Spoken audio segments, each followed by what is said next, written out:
Assalamualaikum warahmatullahi wabarakatuh.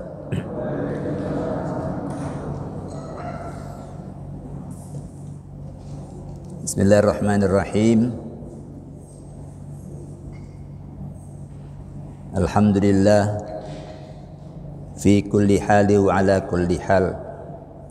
Nahmaduhu wa nasta'inuhu wa nastaghfiruh. Wa na'udzu bihi min syururi anfusina wa sayyiati a'malina. May yahdihillahu fala mudilla lahu wa may yudlil fala hadiya lahu. Asyhadu an la ilaha illallah wahdahu la syarika lah wa asyhadu anna Muhammadan abduhu wa rasuluh. Allahumma salli wa sallim wa barik ala sayyidina Muhammadi wa ala alihi wa sahbihi ajma'in. Amma ba'du, subhanaka la ilma lana illa ma 'allamtana innaka antal alimul hakim.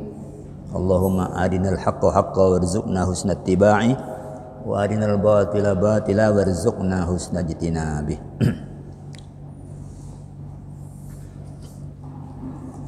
Para jemaah sekalian, Bapak Ibu rahimakumullah. Alhamdulillahirabbil alamin, kita bersyukur pagi hari ini kita kembali bisa hadir di rumah Allah ini, Masjid Al-Hikmah. Mudah-mudahan Allah Subhanahu wa taala senantiasa memberkahi kehidupan kita. Semua ibadah kita diterima olehnya. Jika kita ada dosa, mudah-mudahan diampuninya. Amin Allahumma amin. Para jemaah sekalian, kajian kita pagi hari ini melanjutkan sub dari kajian yang lalu ketika kita bicara tentang manusia dan tugasnya sebagai khalifah untuk memakmurkan bumi. Ada panduan berupa syariat yang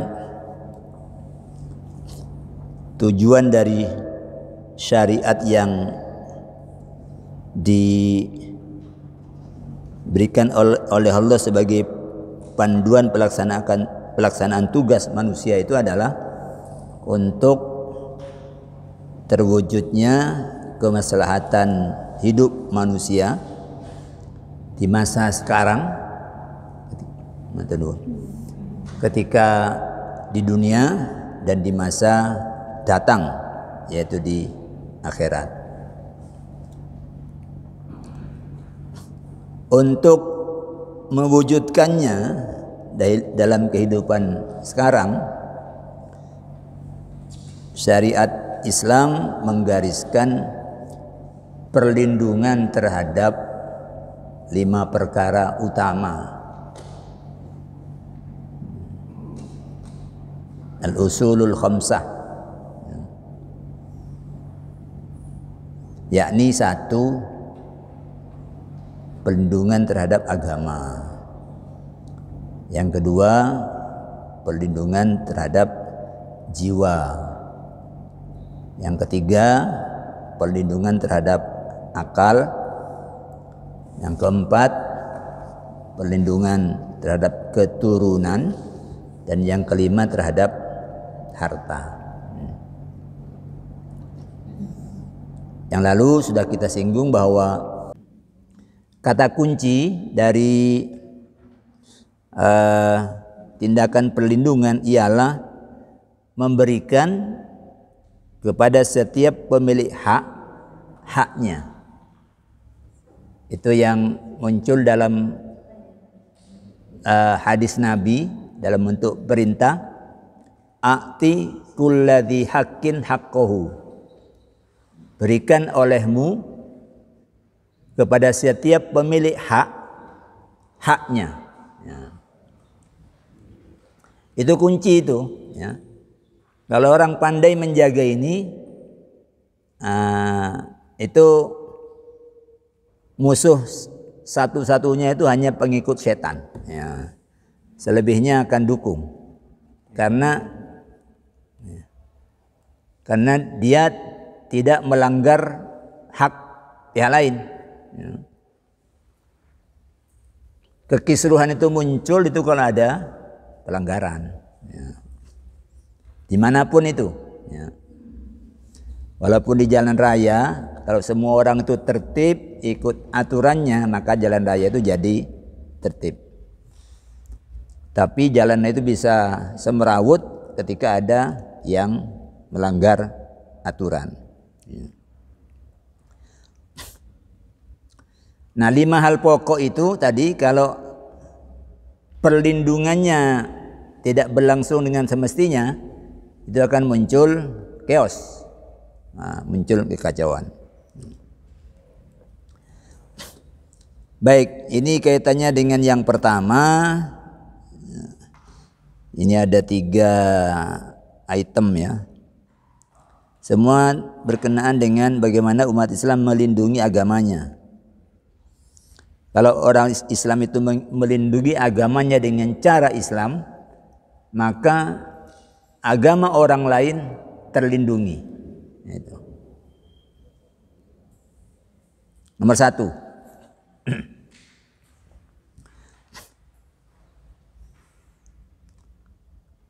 Orang Islam, mungkin Mas Dwi bisa kirim ke grup itu materi itu bisa dibaca di HP ya. Orang Islam disyariatkan melindungi agamanya dengan mengimaninya, mengamalkannya, dan mendakwahkannya. Ini hal paling dasar yang Allah sebut dalam surah Al-Asr itu kalau 3 ini dikerjakan, orang melewati waktu itu tidak akan rugi. Illal ladzina amanu wa amilus shalihat wa tawasaw bil haqqi wa tawasaw bis sabr. Iman, amal, tawasaw. Ya.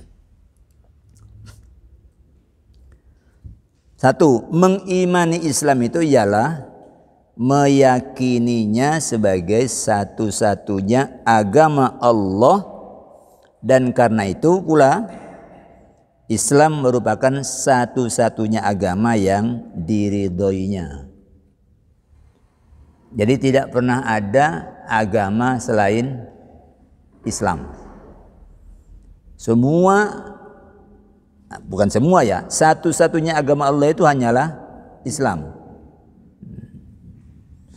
Dari semenjak manusia pertama. Maka dalam surah Ali Imran ayat 19 ya. Innad dina indallahil Islam. Sesungguhnya agama di sisi Allah itu ya Islam. Allah tidak pernah menurunkan agama yang lain. Karena itu wa may yabtaghi ghairal islami dinan, dalam Ali Imran 85, siapa yang mencari selain Islam sebagai agama, falay yuqbala minhu, maka agama itu tidak akan diterima dari dia. Wa huwa fil akhirati minal khasirin, di akhirat dia nanti masuk kelompok orang yang rugi. Itu keyakinan kita seperti itu ya. Itu cara menjaga agama Islam dari sudut keyakinan. Seperti apapun orang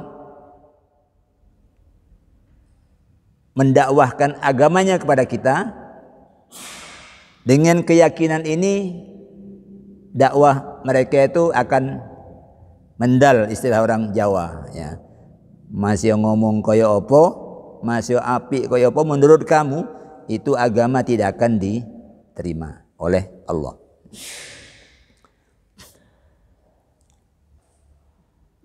Kemudian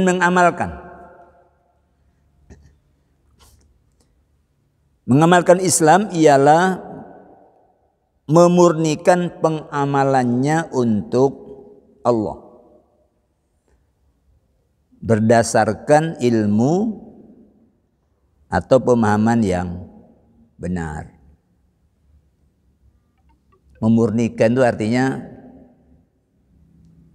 tidak pilih-pilih. Tidak hanya dipilih salat puasa hajinya, tapi juga muamalahnya, urusan menikahnya, urusan memperlakukan orang lain. Seperti yang diajarkan Allah itu semua dilakukan. Murni itu artinya full, nggak dicampur-campur. Itu murni.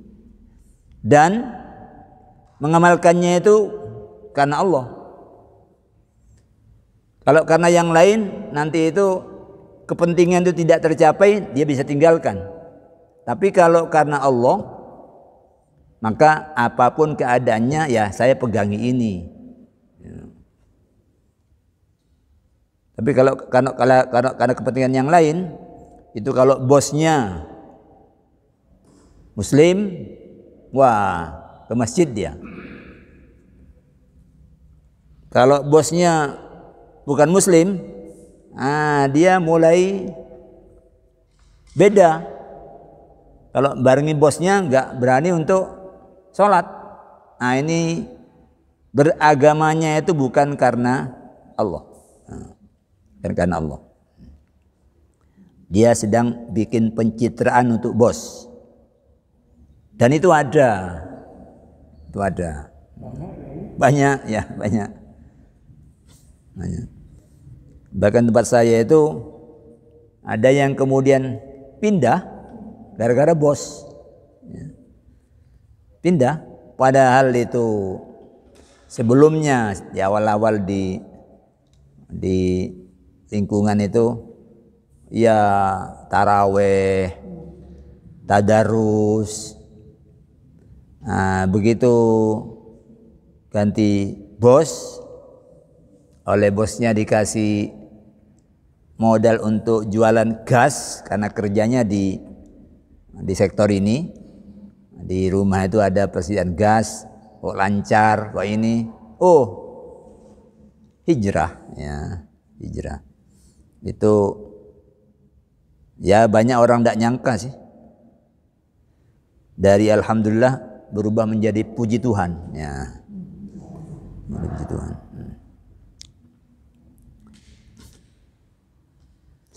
Jadi Kanjeng Rasul itu dinyatakan dalam inna anzalna ilaikal kitaba dalam Az-Zumar ayat 2. Sesungguhnya kami telah menurunkan kepada kamu Muhammad Alkitab bil haq, dengan membawa kebenaran. Kitab yang temenanan, bukan mainan. Fa'budillaha mukhlishan lahuddin. Maka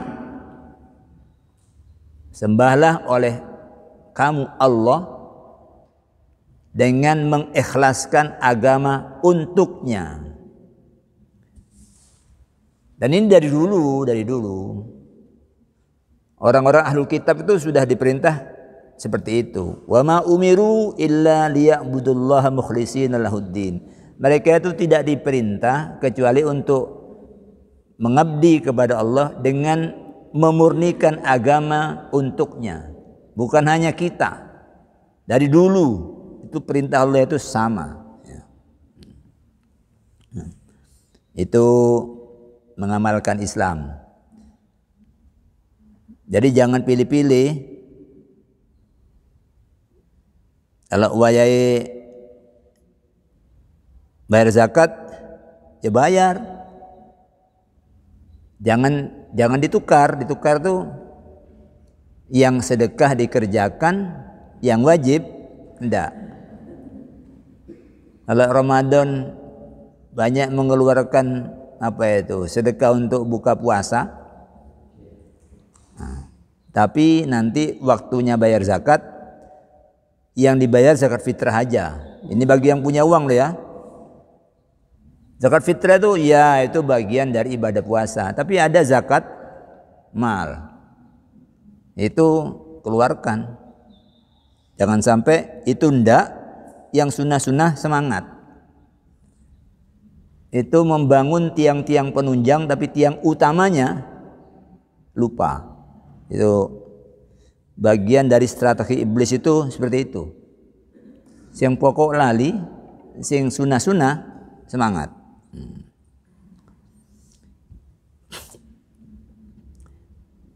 Yang ketiga, mengamalkan Islam melindungi Islam dengan cara mendakwahkannya. Ini tidak harus maknanya itu ceramah. Kalau ini namanya taklim, yang ini.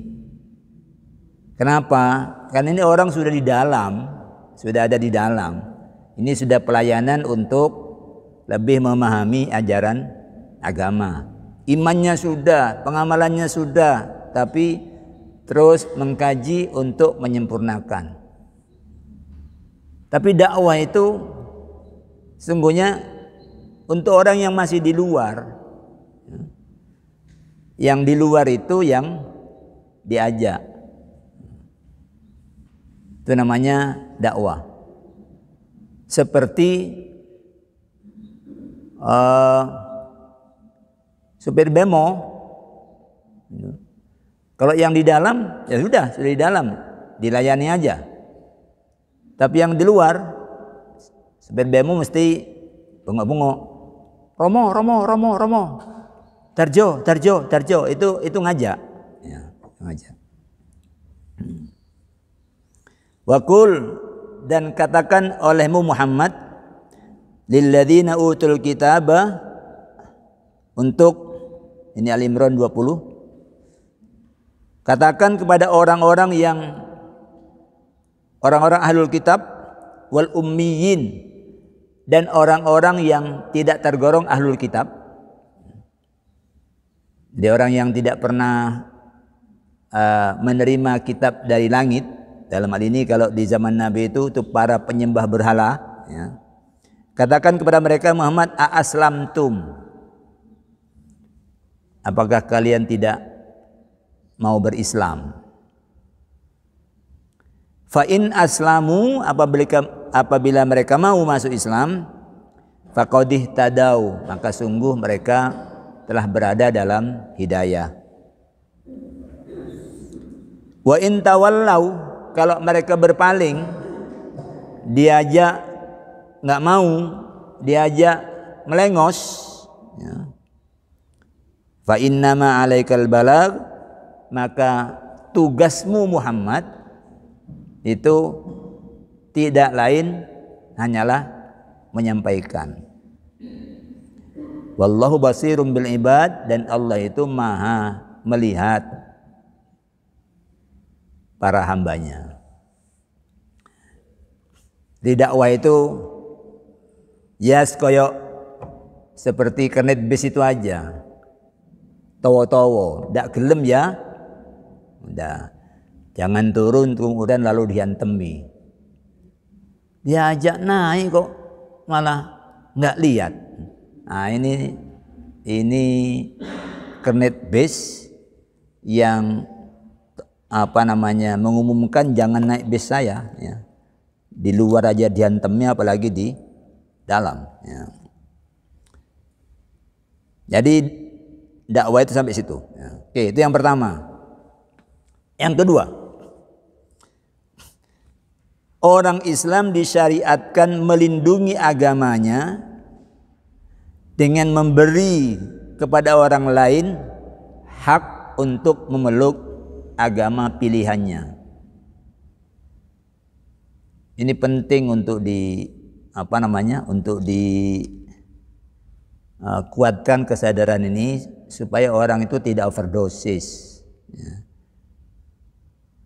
Orang jangan mengira bahwa kita yang ditugasi untuk menyampaikan, mengkomunikasikan Islam kepada orang yang masih di luar itu punya kemampuan untuk membuat mereka masuk Islam. Enggak punya.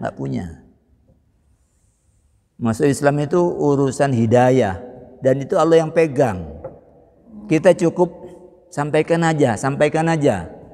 Jadi kalau ndak laku, gak ada yang ikut, lu gak usah ruwet. Menyampaikan itu sudah cukup, itu aja. Gak perlu yang lain-lain. Cukup aja menyampaikan. Kalau mereka minta butuh pelajaran yang baik, ya kasih pelajaran yang baik. Istilahnya mau idhoh hasanah, nasihat baik.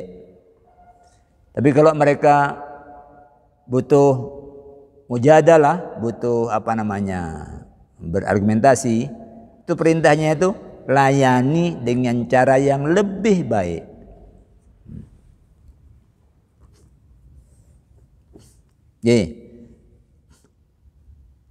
Pemberian hak ini bisa ditegakkan dengan satu, memperlakukan orang lain sebagai aktor merdeka. Setiap orang dilahirkan merdeka. Dengan konsekuensi, kalau merdeka ini, konsekuensi menerima dan menanggung sendiri efek dari pilihan merdekanya itu. Kalau orang memilih tanpa kemerdekaan, itu tidak ada tanggung jawab. Jadi orang dipaksa. Nah itu tanggung jawab tidak ada. Dia posisinya terpaksa. Dipaksa oleh pihak lain atau dipaksa oleh keadaan, sehingga dia harus melakukan perbuatan yang oleh Allah dilarang. Itu tidak ada apa-apa. Diangkat catatan para malaikat itu. Wong iki terpaksa melakukan, bukan karena maunya dia. Jadi intinya Islam itu mengajarkan yang kamu pilih sendiri itu yang dengan kemauanmu itu yang kamu harus bertanggung jawab.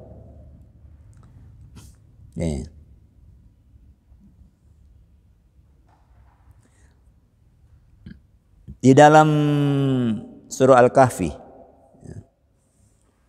29:30, wa qulil haqqu mir rabbikum, katakan oleh Muhammad, kebenaran itu bersumber dari Tuhan kalian. Tidak ada kebenaran yang lain. Sumber kebenaran itu hanya Allah. Karena semua hukum yang berlaku itu hukum Allah. Baik hukum agamanya maupun hukum alamnya, itu semua Allah yang bikin. Allah yang bikin. Maka jangan itu, termasuk otak kita itu Allah yang bikin. Maka Allah itu al-haq. Allah itu adalah zat yang maha benar. Sudah seperti itu, faman syaa'a falyu'min. Siapa yang mau silakan beriman. Wa man syaa'a falyakfur. Siapa yang mau silakan kafir. Itu sudah disilahkan. Manusia ini diberlakukan hukum kemerdekaan. Kamu tentukan sendiri. Mau ke kanan, ujungnya sejuk, indah, silakan ke kanan. Kalau mau ke kiri, ujungnya panas, membakar, ya silakan. Kamu pilih sendiri. Allah menyatakan, inna a'tadna lidz-dzalimina naron ahata bihim suradikuha. Allah menyatakan, kalau kamu zalim, sudah diberitahu tuh, kebenaran itu datang dari Tuhanmu, tidak ada dari yang lain. Tapi kamu zalim, tidak meletakkan Allah sebagai sumber kebenaran, kamu melihat yang lain sebagai yang benar, ya tidak apa-apa. Allah sudah menyatakan, di situ sudah disiapkan oleh Allah naron, api. Ahata bihim suradikuha, yang kobarannya itu menyelubungi mereka. Panasnya itu roto, atas bawah kanan kiri itu roto. Mungkin seperti oven itu, ya. Kalau kompor itu yang panas duluan yang bawah. Kalau oven mungkin bareng itu atas, bawah, kanan, kiri. Di situ wa iyastaghitsu yughatsu bima'in kal muhli. Di neraka itu kalau mereka minta minum, itu kasih minuman air yang panasnya seperti besi mendidih itu. Yasbil wujuh, yang bikin hangus muka. Itu kalau mau kamu pilih zalim, tidak menerima itu, yaitu nanti ujungnya. Bisa syarab, itu seburuk-buruk minuman. Ya. Kalau ini dikasih minuman kayak besi, baru buka sudah wes gak sito ngombe. Lagi masih di dunia. Nanti di akhirat sudah kanan kiri panas, dikasih panas. Ya. Wasaat murtafaqo, itu tempat istirahat yang paling buruk. Ya. Sudah jalani kehidupan dunia sekian tahun, loh, ujungnya ketemu tempat kembali kan yang kayak gitu. Tapi innal ladzina amanu wa amilus shalihat, tapi orang yang beriman dan beramal soleh, Allah nyatakan inna la nudhi'u ajra man ahsana amala. Kami tidak akan menyia-nyiakan pahala untuk orang-orang yang memperbagus amalnya, yang bagus amalnya. Ulaika lahum jannatu adnin, untuk mereka ada surga Aden. Tajri min tahtihimul anhar, di bawahnya mengalir sungai-sungai. Yang saya bilang surga itu tidak ada banjir karena sungainya di bawah. Ya. Yuhallawna fiha, mereka diberi hiasan di surga itu, min asawira min dhahabin, berupa gelang-gelang emas. Wa yalbasuna thiyaban khudram min sundusi wa istabrakin, dan mereka memakai baju warna hijau dari sutra tipis dan tebal. Muttaqina fiha lal araik, mereka senden-senden di surga itu. Alal araik, di sofa, di dipan-dipan. Jadi tempat istirahat yang enak sudah. Senden-senden, santai. Nikmat thawab, itulah sebagus-bagus, sebaik-baik pahala dari Allah. Wahsul murtafaqo, dan sebagus-bagus, seindah-indah tempat kembali, tempat istirahat. Sudah diberitahu, mau iman, mau kafir, pilih. Nah, kalau sudah seperti itu ya sudah. Lihat setiap orang itu sebagai aktor merdeka. Sini tidak boleh lebih dari sekedar menyampaikan, memberitahu, nasihati. Nah, udah. Selebihnya up to you, terserah kamu. Mau yang di sana nanti senden-senden, atau di sana nanti dikasih minuman besi panas. Monggo. Enggak percaya? Ya sudah. Itu yang pertama. Yang kedua, B, memandang keberadaan orang yang tidak beriman dalam kurung sesat sebagai faktor yang tidak berbahaya atas orang Islam yang berpegang pada hidayah. Jangan berpikir orang sesat itu berbahaya. Karena ini kadang-kadang membuat orang bertindak melampaui batas. Tempat ibadahnya dirusak, rumahnya dibakar, orangnya diusir. Jangan dikira itu di jalan Allah ya.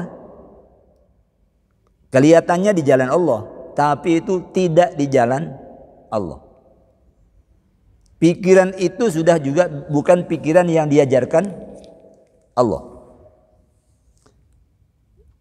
Dalam surah Al-Maidah ayat 105. Ya ayyuhalladzina amanu, wahai orang-orang yang beriman, alaikum anfusakum, kamu itu cukup jaga diri kamu, kuatkan diri kamu dengan hidayah Allah, kuatkan imanmu, kuatkan ilmumu, kuatkan pengamalanmu atas syariat ini. Jaga Islam itu dengan itu. La yadurrukum man dollah, orang yang sesat itu tidak berbahaya buat kamu.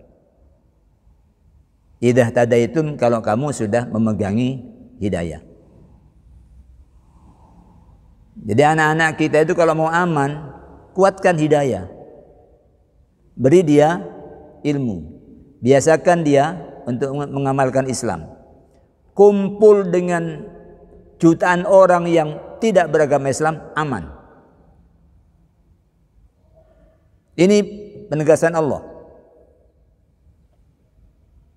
Apalagi ini sudah jumlahnya muslim semua, punya banyak tonggo orang baru yang agamanya beda, terus malah bahaya ini.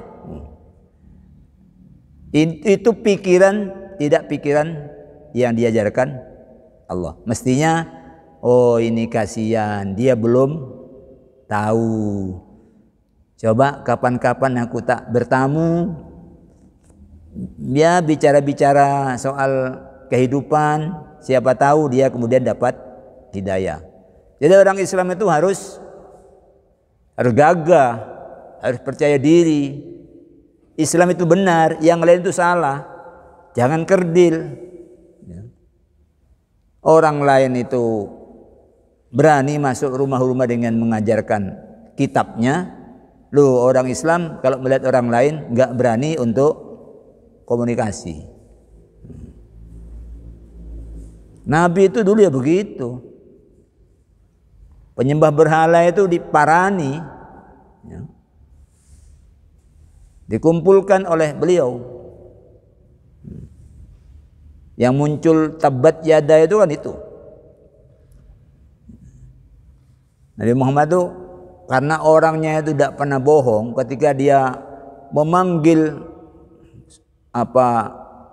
dari keluarganya untuk kumpul, datang. Ini pasti penting kalau Muhammad yang ngundang. Datang, termasuk Abu Lahab.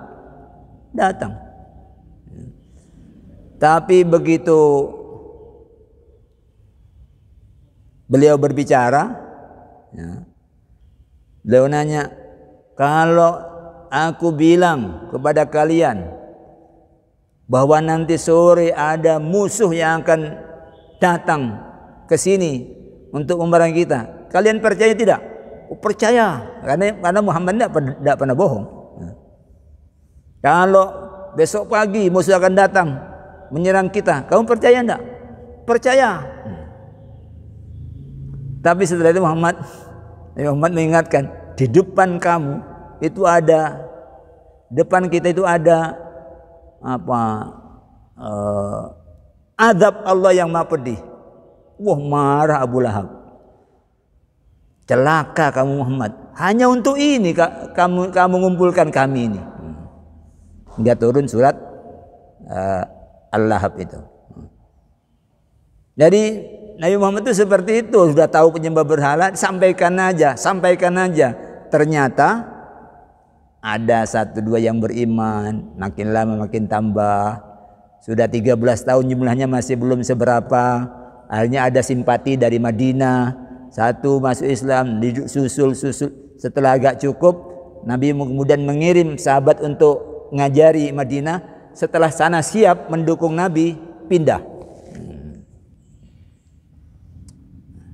Baru di Madinah Islam bisa membentuk masyarakat karena pendukungnya sudah ada. Ini orang baru yang tidak memusuhi sejak dari awal. Jadi setiap orang itu merdeka. Yang kedua, yang ketiga, memberi ruang kepada orang lain untuk mengimani, mengamalkan dan mendakwahkan agamanya. Selagi mereka belum bisa menerima, ya silahkan kasih ruang, jangan dipepet-pepet. Kita diajari lakum dinukum waliyadin. Seperti kita dengan istri itu, istrimu ya istrimu, istriku ya istriku. Silakan kamu situ tidur dengan istrimu, aku tak tidur di sini dengan istriku. Gitu aja orang hidup itu. Jangan karena agamanya beda kemudian diganggu. Itu bukan cara menjaga Islam. Karena aksiomanya itu siapa yang ganggu nanti juga akan diganggu. Siapa yang menyayangi juga akan disayangi. Itu aksioma kehidupan. Oke. Yang ketiga, orang Islam disyariatkan melindungi agamanya dengan berlaku ihsan terhadap orang lain sebagai berikut. Pertama, tidak mengusik meski dengan lisan, apalagi dengan tindakan. Tidak mengusik meski hanya dengan lisan kebanggaan orang lain terhadap ajaran agamanya. Jadi biar orang itu membanggakan ajaran agamanya, terus kampanye mengunggulkan ajaran agamanya, sini jangan kasih komentar buruk. Kadang-kadang ini ustadz-ustadz itu tidak tahan. Ya. Jangan kasih komentar buruk. Itu sudah sunatullah seperti itu. Jadi Allah menyatakan, wa kadzalika zayyana likulli ummatin amalahum. Ya begitulah. Allah itu membuat indah untuk setiap umat amalahum, amal-amal mereka. Orang itu akan bangga dengan kelompoknya. Ya kita juga begitu. Kalau jadi pendukung Persebaya, kalau Persebaya gol, wah, teriak-teriak. Kalau sana yang gol, itu sudah bawaan. Mulai dari urusan sepak bola sampai urusan agama, kayak gitu. Sudah pahami aja. Memang seperti itu Allah bikin. Ya. Sini jangan panas, jarnoai. Karena Allah menyatakan, ila rabbihim marji'uhum. Nanti semua itu akan kembali kepada Allah. Fayunabbi'uhum bima kanu ya'malun. Nanti baru Allah yang akan beritahu apa yang sudah mereka lakukan. Dulu yang kamu bangga-banggakan ini loh. Baru nanti di hadapan Allah itu tidak berkutik. Sekarang silakan, ini dunia ini panggungmu. Ya. Yang mau menyatakan penentanganmu terhadap Allah, silakan. Ya, itu panggungmu. Panggungmu. Jadi jangan mengusik. Wala tasubbul ladzina yad'una min dunillah fa yasubbullah bighairi ilmin. Kamu jangan mencaci, jangan menghina sembahan orang-orang yang menyembah selain Allah. Jangan menghina. Nanti balik menghina. Itu maknanya kalau kita melakukan buruk, nanti kamu dibalas buruk. Boleh jadi balasan buruknya lebih menyakitkan. Jarnoai. Di YouTube itu namanya dialog agama itu sudah tidak sehat. Ya ada yang sehat sih, tapi banyak yang tidak sehat. Sudah kalau kamu goblok, otakmu gak dipakai. Jangan taruh di dengkul otakmu itu. Sampai ke situ yang namanya dialog agama. Itu tuh sudah bukan cara Islam itu. Walaupun menghadirkan Al-Quran, itu bukan cara Islam. Yang kedua, merespon dengan nasihat baik, tidak membalas dan tidak terprovokasi usikan apapun dari orang lain terhadap agamanya, terhadap agama Islam ya, dengan menggunakan media lisan, tulisan atau gambar. Kalau masih urusan ngomong, urusan nulis, urusan posting-posting gambar, itu kita diminta Jangan bales, jangan terprovokasi. Hati-hati, iblis biasa memainkan ini. Ya. Biarpun orang pinter bisa dimainkan oleh iblis. Iblis itu ilmu bisa dibuat orang itu tergelincir, kekayaan bisa tergelincir, ayu, ganteng bisa tergelincir. Wes, pokoknya iblis itu segala segi tidak ada yang luput, semua dimainkan. Hati-hati ini. Ya, kita itu tentu tidak cocok, tapi kan kita tahu dia sedang sakit. Orang ini tidak tahu, jarno ae. Yang kita minta, yang diminta dari kita oleh Allah itu walakin dzikra la'allahum yattaqun. Cukup kamu kasih ingatkan supaya mereka tidak begitu. Jadi di Quran di surah An-Nisa 40 ada enggak di situ ya?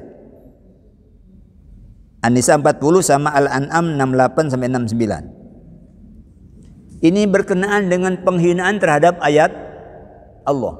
Kurang apa ini? Ayat Allah diperolok-olokkan.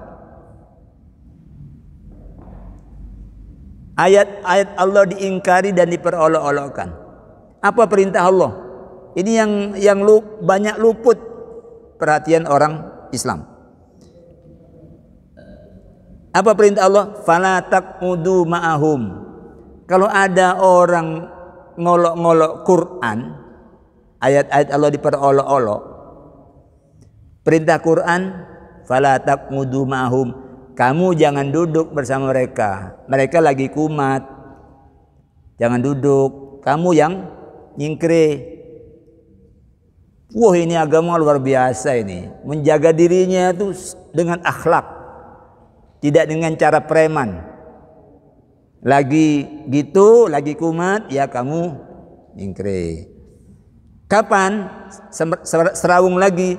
Kalau topiknya sudah ganti yang lain. Sudah bukan ngolok-ngolok Islam. Silakan serawung lagi. Kenapa? Karena tugas kamu ngajak. Sakno itu dulurmu juga, putra Nabi Adam. Siapa tahu kalau kamu nanti komunikasi dengan mereka, ada sesuatu yang membuat mereka lalu nyantol dengan Islam. Ini kalau tidak sabar nggak bisa ini. Ini agamanya orang sabar ini. Kenapa Allah bilang sabar kamu Muhammad? Menjalani ketetapan Allah ini sabar. Jangan seperti Nabi Yunus itu, Sahibul Hud, yang kemudian oleh Allah dilempar di laut, diuntal ikan. Itu karena kurang sabar. Umatnya jangan kemudian adigang-adigung loh. Mentang-mentang mayoritas kemudian ada sedikit ngamuk. Wocok, itu gak seperti itu agama ini. Nah, seperti itu. Nabi Muhammad itu juga diingatkan, kalau ada yang gitu, fa'arid anhum, kamu berpaling, walk out Muhammad, walk out. Hatta yakhudu fi haditsin ghairi, sampai mereka berpindah tema. Wa imma yunsiyanaka syaitan, kalau kamu Muhammad dibikin lupa oleh setan. Setan ini nih, mainnya di sini ini luar biasa ini. Kalau kamu dibikin lupa oleh setan, fala taqmud ba'da dzikra, maka begitu kamu ingat, sudah kamu jangan duduk, kamu pergi. Kamu yang pergi. Jangan biarkan nafasmu yang ngos-ngosan itu tambah, lalu kamu tanganmu lalu ambil batu lalu dihantamkan. Sudah. Jangan merasa itu jalan Allah, itu jalan setan. Yang Allah kehendaki kamu pergi, kamu keluar. Wa ma 'alal ladzina yattaquna min hisabihim min syai'in. Jangan berpikir kalau kamu seperti itu terus kamu akan dimintai pertanggunganjawab atas kelakuan mereka. Enggak. Tugasmu ingatkan aja, ojo ngono rek, gak oleh. Udah, pergi. Nah, kalau sini enggak kepancing suwi-suwi daren dewe. Orang yang sedang enggak waras kan begitu. Nyelatu, nggak ada yang melayani, nantilah berhenti sendiri. Coba dilayani. Dokter ngelayani celatunya orang yang sedang gendeng itu. Dokter goblok, apa? Ada dokternya, goblok. Aku udah ijazah. Kata pasiennya, ijazah apa? Ijazah palsu. Apa ngomong? Tak tempelin kok. Iya kene. Tak antem ya awakmu. Ini dokternya sudah milu gendeng. Iya, Allah menyatakan innakum idzam mithlum. Kalau kamu tidak lakukan apa yang diperintah ini, sungguh kamu sama dengan mereka. Ini ayat sesungguhnya sangat tegas, tapi iblis luar biasa, banyak yang kepancing-pancing, ya, tidak tahan. Ya. Kemudian tinggal 2, C, berbuat baik dan berlaku adil terhadap orang yang tidak memerangi orang Islam. Kalau hubungannya hubungan damai kayak di kita ini, itu Allah tidak melarang kita berbuat baik dan berlaku adil, bahkan Allah suka itu terhadap orang yang berbuat baik dan berlaku adil. Itu Al-Mumtahanah ayat 8. Nah, baru yang terakhir ini aja. Yang terakhir, jika orang lain mengusik Islam dengan memerangi orang Islam,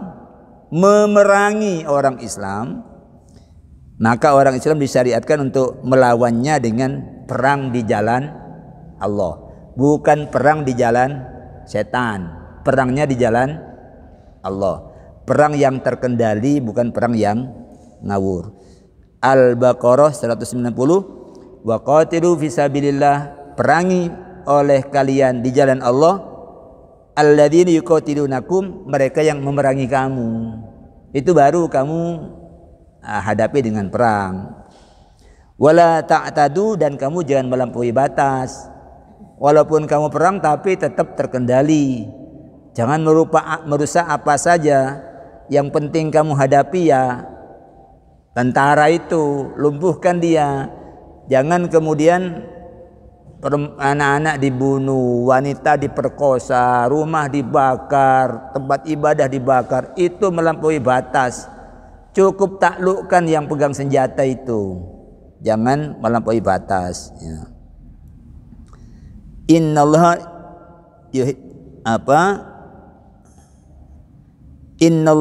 Innallaha la yuhibbul mu'tadin, karena sungguhnya Allah tidak suka terhadap orang yang melampaui batas. Jadi ini cara menjaga Islam. Ya. Jangan sedikit-sedikit senjata. Bukan itu. Ini agama akhlak. Demikian para jemaah sekalian. Saya tidak lihat jam, ya.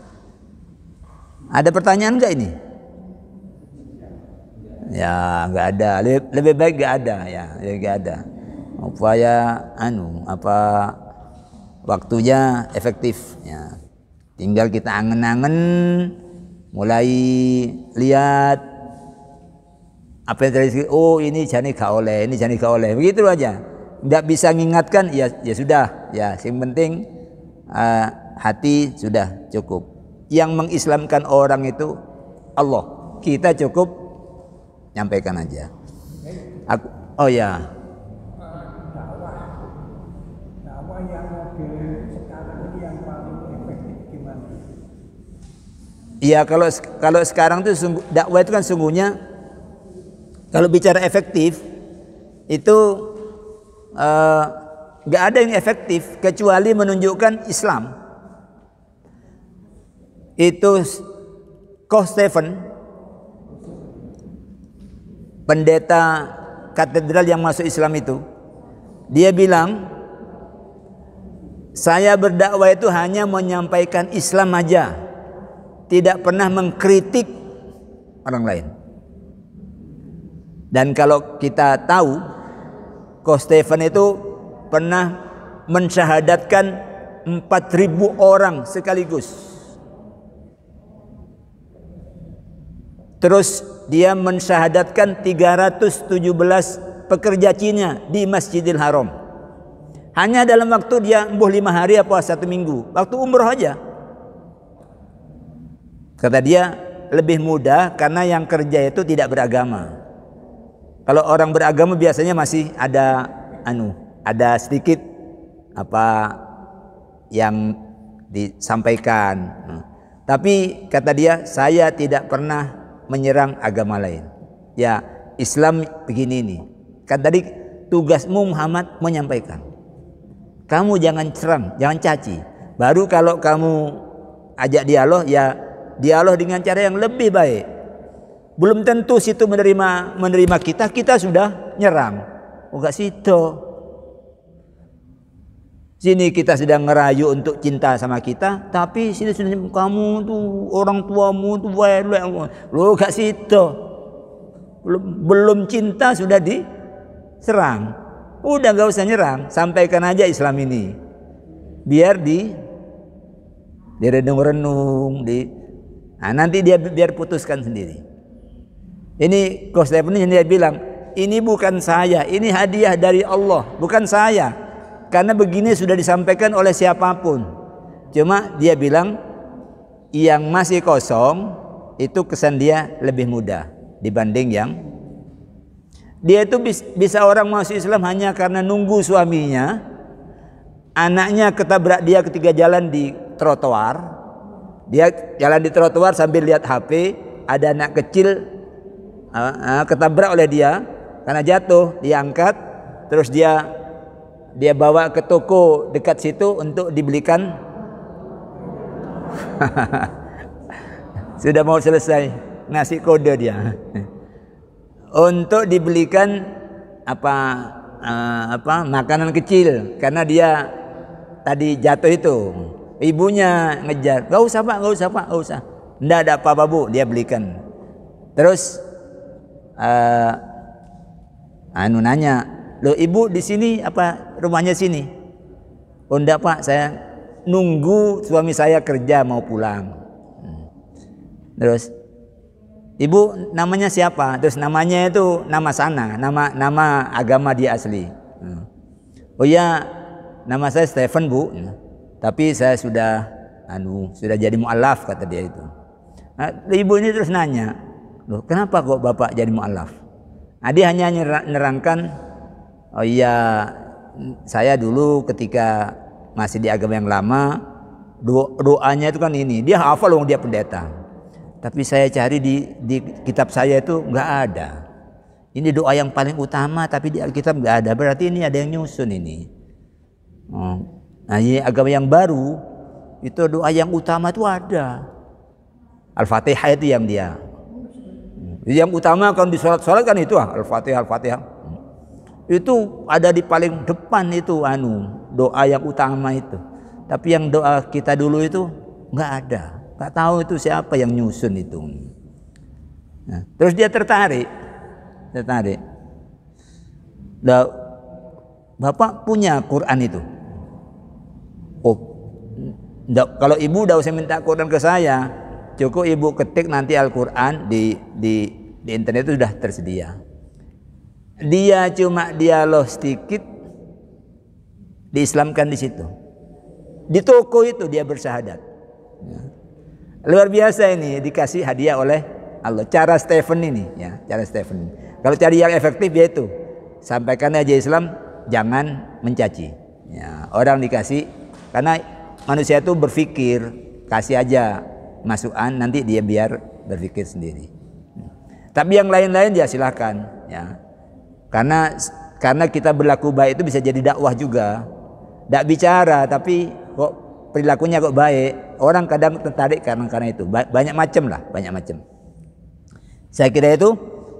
Mari kita tutup dengan hamdalah. Alhamdulillahirabbil alamin. Aqulu qouli hadza wa astaghfirullah li wa lakum. Wassalamualaikum warahmatullahi wabarakatuh.